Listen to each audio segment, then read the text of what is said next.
দর্শক আসসালামু আলাইকুম, আমন্ত্রণ জানাচ্ছি মাইটিভি সন্ধ্যার সংবাদে। আপনাদের সাথে আছি আমি উপমা কুণ্ডু। আর শুরুতেই জানিয়ে দেব সংবাদ শিরোনাম। ভারত বিরোধিতার নামে আন্দোলনের ইস্যু খুঁজে ভুল পথে বিএনপি, বললেন ওবায়দুল কাদের। অসম চুক্তি মানবে না জনগণ, মন্তব্য বিএনপি নেতা ফারুকের। রাজধানীতে ডিমের দামে নৈরাজ্য, প্রায় সব নিত্য পণ্যের মূল্য বৃদ্ধিতে চাপে মধ্যবিত্তরা, বাজার মনিটরিং জোরদার করার দাবি। সারা দেশের মাঝারি থেকে ভারী বৃষ্টির আভাস দিয়েছে আবহাওয়া অধিদপ্তর। দিনের তাপমাত্রা কমতে পারে 1 থেকে 2 ডিগ্রি সেলসিয়াস। চট্টগ্রামের রিয়াজ উদ্দিন বাজারে মধ্যরাতে ভয়াবহ আগুন, 3 জনের মৃত্যু, গুরুতর আহত আরও 2 জন, পুড়ে ছাই ব্যবসা প্রতিষ্ঠান। এবং নিষেধাজ্ঞা উপেক্ষা করে মেঘনার ডেঞ্জার জোনে চলছে ঝুঁকিপূর্ণ নৌযান। দুর্ঘটনার আশঙ্কা থাকলেও বন্ধ করতে পারছে না প্রশাসন।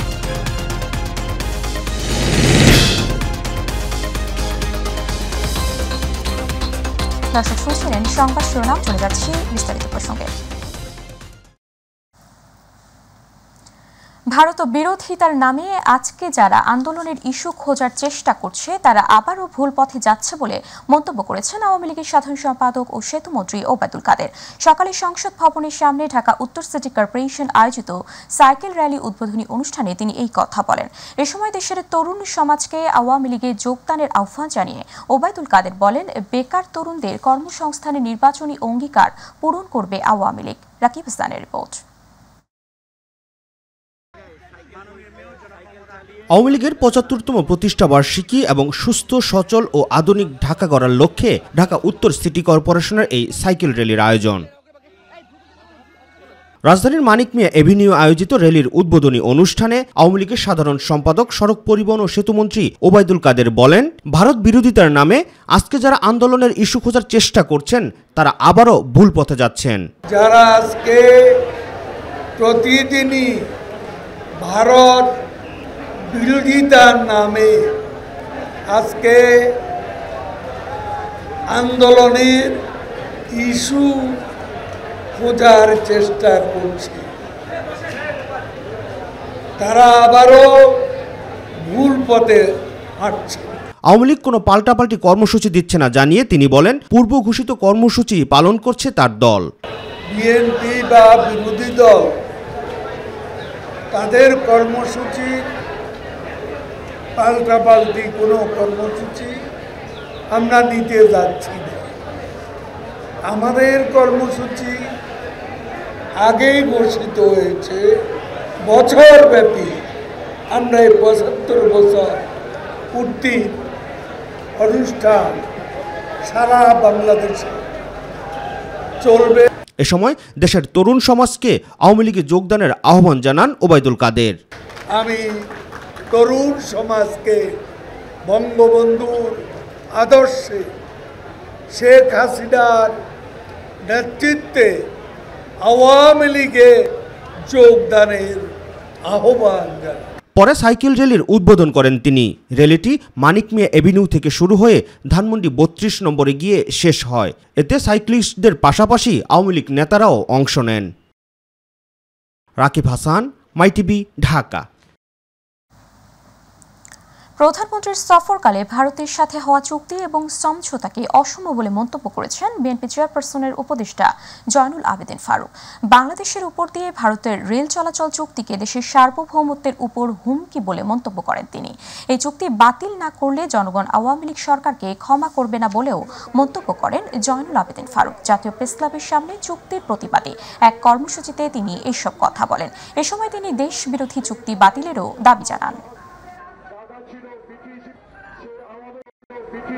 আমার সার্বভৌম দেশ, যে দেশের জন্য হাফ প্যান্ট পরে খালি পায়ে অস্ত্র হাতে যুদ্ধ করে দেশ স্বাধীন করেছি, সেই স্বাধীনতা যোদ্ধাদেরকে আপনি আশ্রয় দিয়েছেন। নির্মম সত্য হলো বলতে হয়, সেই কথা আপনাদের এখন মনে নাই। আপনাদের তখন কি মনে ছিল? জনগণ বলা শুরু করেছে দেশ স্বাধীন করে দেব, কিন্তু বাংলাদেশের মাটি আমি ব্যবহার করব।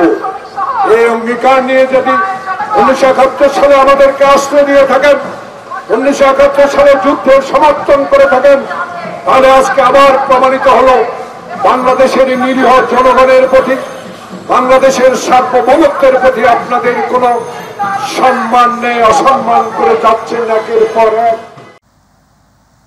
ভারত ও বাংলাদেশের বন্ধুত্বপূর্ণ সম্পর্কের জন্য দেশ ও দেশের মানুষ লাভবান হচ্ছে বলে মন্তব্য করেছেন সাবেক পররাষ্ট্রমন্ত্রী ডক্টর এ.কে আব্দুল মোমেন।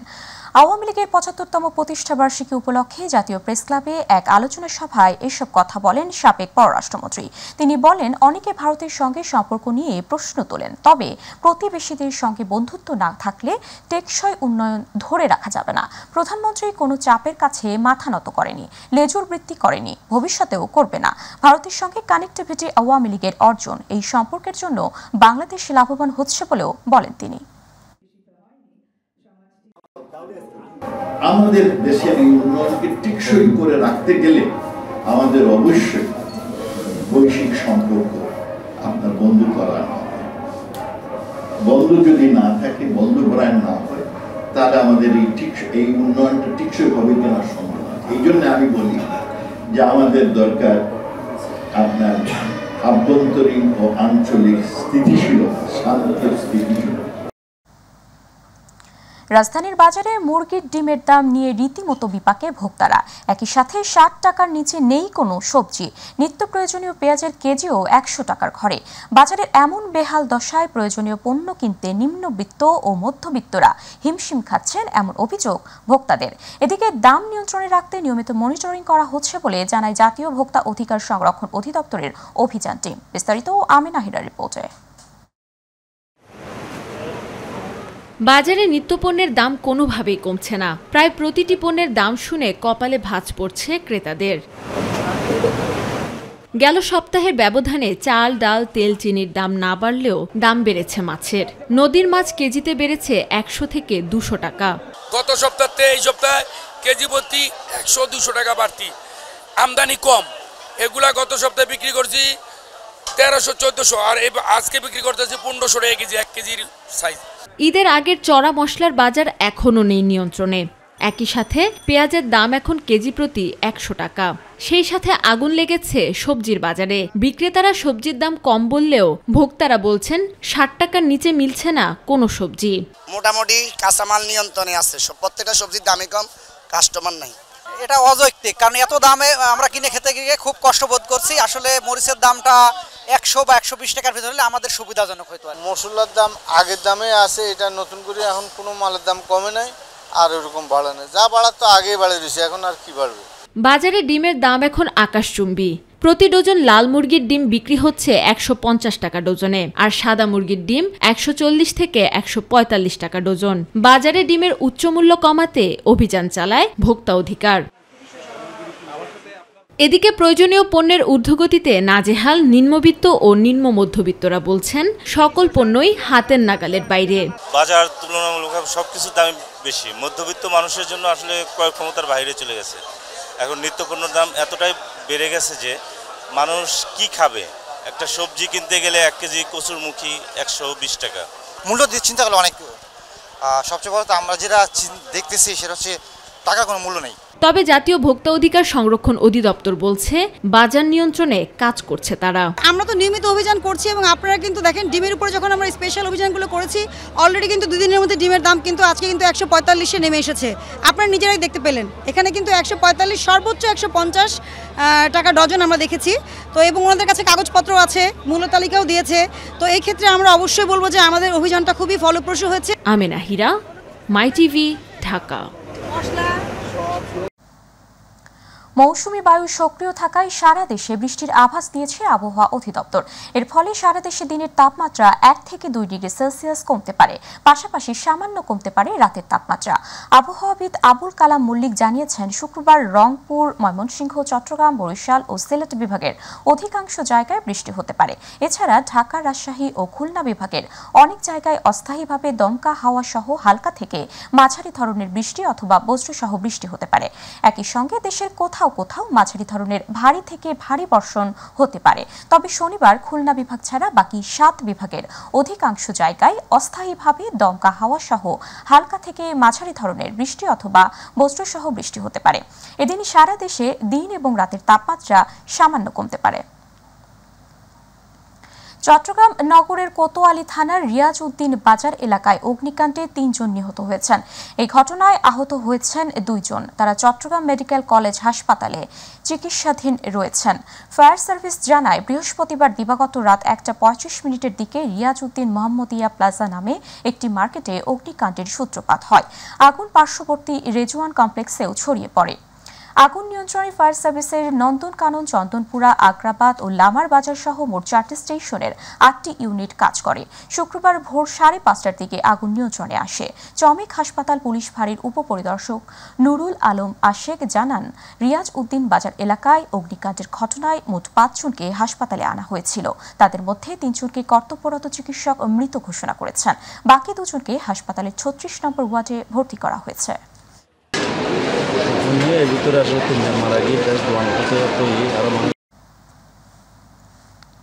ভোলা থেকে বিভিন্ন রুটে নিষেধাজ্ঞা উপেক্ষা করে মেঘনা নদীর ডেঞ্জার জোনে চলছে ঝুঁকিপূর্ণ নৌযান।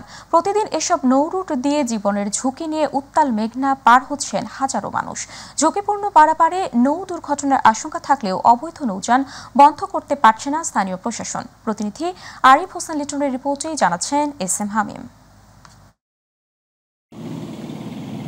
সরকারি নিয়ম অনুযায়ী 15 মার্চ থেকে 30 অক্টোবর পর্যন্ত মেঘনার 190 কিলোমিটার এলাকাকে ডেঞ্জার জোন হিসেবে চিহ্নিত করা হয়েছে। এ সময় সব ধরনের অনিরাপদ নৌযান চলাচলে নিষেধাজ্ঞা দেওয়া হয়েছে। কিন্তু নিষেধাজ্ঞা উপেক্ষা করে ভোলার উপকূলে বিভিন্ন এলাকা দিয়ে নিয়মিত চলছে ফিটনেস অনুমোদনবিহীন ছোট লঞ্চ ও ইঞ্জিন চালিত ট্রলার। অনেক যাত্রী নেয় বিদয় আমরা আসতে খুবই কষ্ট হয়, লাগে যে লঞ্চ এই মাত্রই ডুবে যায়। নদীতে পানি বেশি, এখন ঝুঁকিপূর্ণ ভাবে আসতেছে। এখন আপনার এইভাবে রিস্ক নিয়ে তো আসা সম্ভব না। 2-1টি রুটে সমুদ্র পরিবহন অধিদপ্তরের ছাড়পত্রপ্রাপ্ত লঞ্চ থাকলেও বেশিরভাগ রুটে নেই কোনো সরকার অনুমোদিত যানবাহন। ফলে ঝুঁকি নিয়েই ইঞ্জিন চালিত নৌকায় করে চলাচল করতে হচ্ছে যাত্রীদের। এডিসি যদি অতি তাড়াতাড়ি যে বন্ধ হয়, ঠিক আছে, এটার আমরা দাবি জানাই। এখানে একটা সিন্ডিকেট কাজ করে, সিন্ডিকেটের কারণে আমাদের বড় লঞ্চ গুলো চলে না, ছোট ছোট ট্রলার গুলি চলে, এই কারণে আমাদের যাত্রীদের ভোগান্তি হয়। এসব অনিরাপদ জলযান চলাচল বন্ধে কার্যকর ব্যবস্থা নেওয়া হয়েছে দাবি করছেন ভোলা নদী বন্দর কর্তৃপক্ষ। ট্রলার যাতে না চলতে পারে এই বিষয়ে আমাদের কার্যক্রম সারা বছরই আমাদের অব্যাহত থাকে। অবৈধ নৌযান চলাচল যাতে না করতে পারে। ঝুঁকিপূর্ণ ট্রলার, ইঞ্জিন নৌকা, ফিটনেসবিহীন ছোট ছোট লঞ্চ বন্ধে কার্যকরী পদক্ষেপ নেবে কর্তৃপক্ষ, এমনটাই প্রত্যাশা সবার। SM হামিম, মাই টিভি। বাংলাদেশকে দেওয়া ঋণের তৃতীয় কিস্তি বাবদ $1.115 বিলিয়ন মার্কিন ডলার বা $111.50 ছাড় করেছে আন্তর্জাতিক মুদ্রা তহবিল IMF। এছাড়া দক্ষিণ কোরিয়া, বিশ্ব ব্যাংক ও ইসলামী উন্নয়ন ব্যাংকের ব্লি আর্থিক সহায়তা ঋণের আরও $90 কোটি পেয়েছে বাংলাদেশ। সব মিলিয়ে বৃহস্পতিবার রাতে $201 কোটি ঋণ সহায়তার অর্থ দেশের বৈদেশিক মুদ্রার সঞ্চয় বা রিজার্ভে যুক্ত হয়েছে। বৃহস্পতিবার রাতে বাংলাদেশ ব্যাংকের পক্ষ থেকে এই তথ্য জানানো হয়েছে। বাংলাদেশ ব্যাংকের তথ্য বলছে 26 জুন পর্যন্ত গ্রস রিজার্ভ ছিল $24.63 বিলিয়ন। IMF এর শর্ত অনুযায়ী BEPM 6 ম্যানুয়াল অনুযায়ী গ্রস রিজার্ভ $19.47 বিলিয়ন।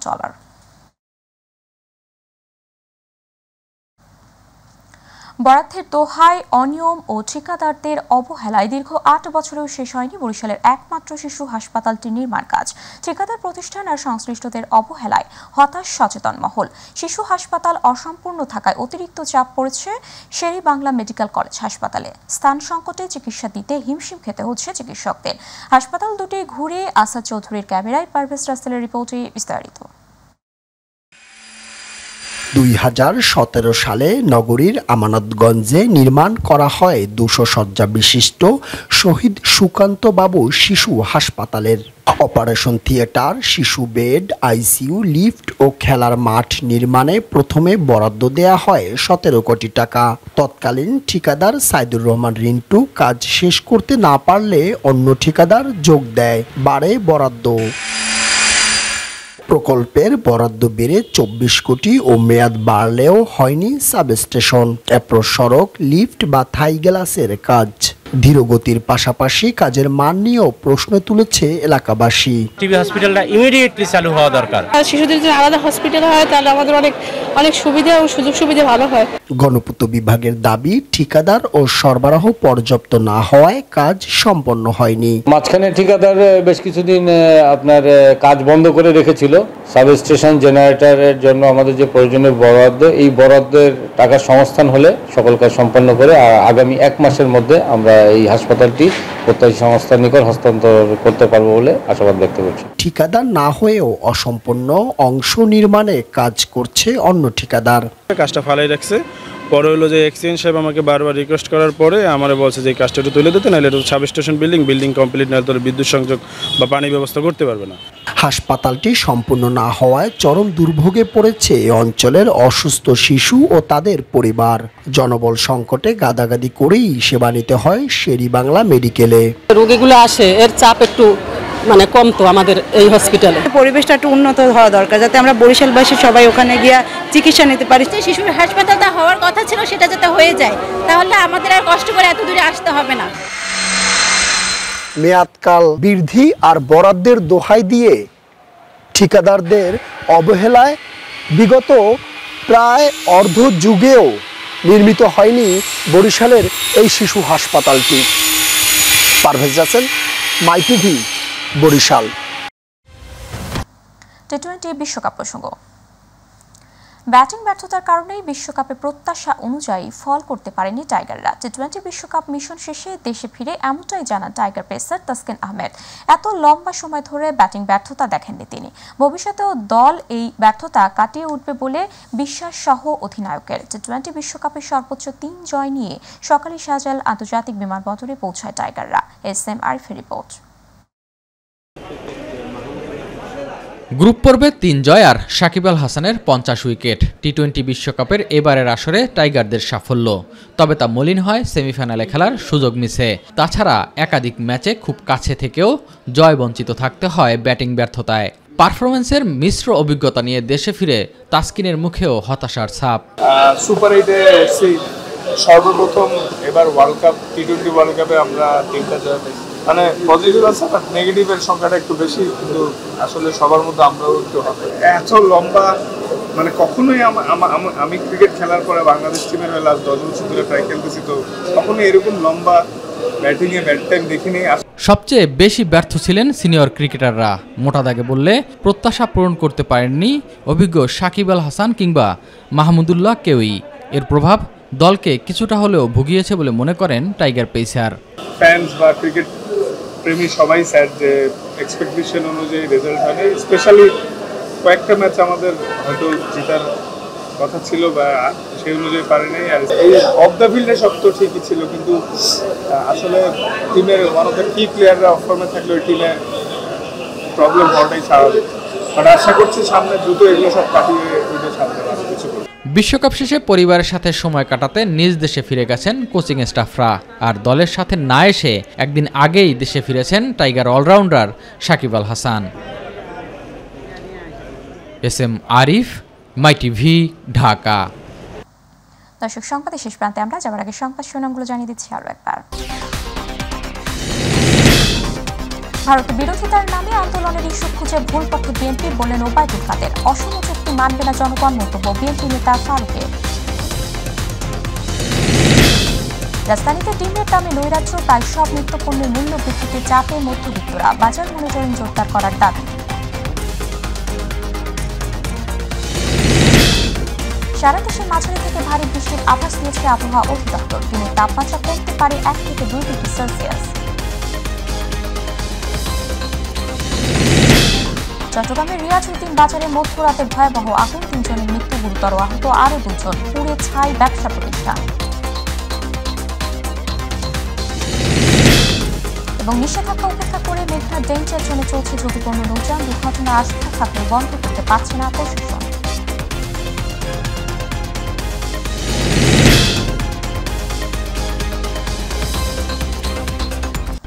সাথে থাকার জন্য ধন্যবাদ। এছাড়া ইউটিউবে মাই টিভি সংবাদ পেতে ভিজিট করুন /mytv নিউজ এবং আমাদের সাথে ভিজিট করুন /mytv Bangla, Facebook /mytv Bangla. আমাদের পরবর্তী সংবাদ দেখার আমন্ত্রণ জানিয়ে বিদায় নিচ্ছি আমি উপবাকুণ্ঠ। আল্লাহ হাফেজ।